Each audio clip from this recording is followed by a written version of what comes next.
आणि यानंतरची बातमी आहे पवनराजे निंबाळकर हत्या प्रकरणासंदर्भातली। पवनराजे निंबाळकर हत्या प्रकरणी आज निकाल लागलाय। तब्बल 20 वर्षांनंतर आज निकाल लागण्याची शक्यता आहे। पवनराजे निंबाळकरांची 3 जून 2006 रोजी हत्या झाली होती। तेरणा ट्रस्ट आर्थिक हितसंबंधांमुळे हा वाद झाला होता आणि यानंतर सर्व आरोपींना आज कोर्टामध्ये हजर राहण्याचे आदेश सुद्धा देण्यात आले। त्यामुळे आज कोर्ट काय निकाल देतं हे सुद्धा पाहणं तितकंच महत्त्वाचं आहे।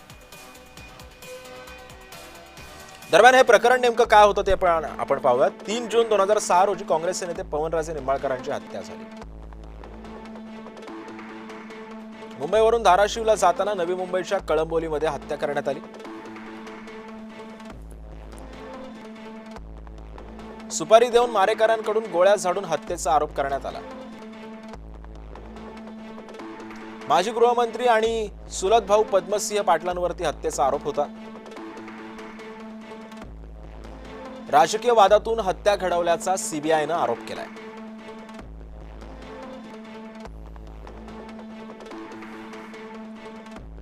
जवळपास 25 लाखांची सुपारी देऊन हत्या करण्यात आल्याचं सीबीआयच्या तपासात उघड झालं। गोळीबारामध्ये पवनराजेंचा चालक समत काझीचा सुद्धा मृत्यू झाला। 2009 ला सीबीआय कडून पद्मसिंह पाटलांना अटक करण्यात आली। सप्टेंबर 2009 पासून पद्मसिंह पाटील जामिनावरती बाहेर आहेत। पद्मसिंह पाटलांसह 9 आरोपींचा आज फैसला होण्याची शक्यता आहे।